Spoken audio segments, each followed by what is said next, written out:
1 in 3 Canadians in their lifetime will experience verbal abuse.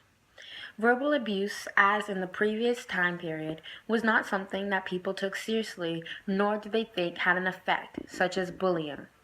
But now, in the 21st century, we are able to understand that bullying such and verbal abuse can lead to many altercations that can also be more damaging than physical.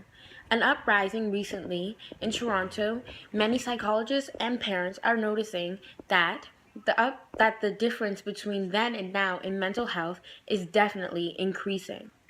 Mental health not only affects a person's ability to perform, but also in their way of life, in living, in their desires to do things.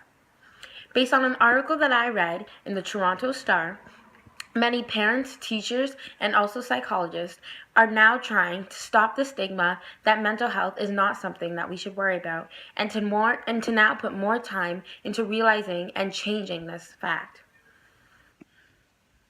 Many living by the lies that sticks and stones may break my bones and words will never hurt. But when the stones aren't thrown and it's words alone that leaves you feeling alone, will you stand by that statement alone?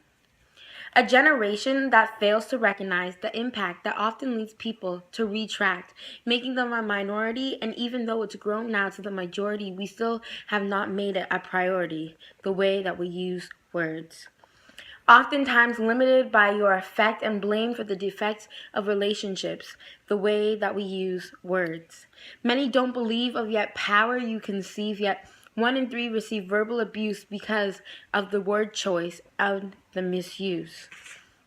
Words. Nouns, adjectives, verbs, synonyms, and antonyms that constitute similes, metaphors, acronyms, and phrases by the brush of the tongue illustrate life in all of its phases, and by the collaboration of heart and hand bring life to blank pages. Words. Used to persuade, describe, express what is felt inside, used to connect, and oftentimes used with regret. Words, fierce and fiery, and no, it's not just irony that they leave first, second, and third degree burns, but how many lessons must we learn until we finally deal with this with the height of concern? And maybe and hopefully establishing a consequence will lead to competence and will no longer be used to verbal abuse.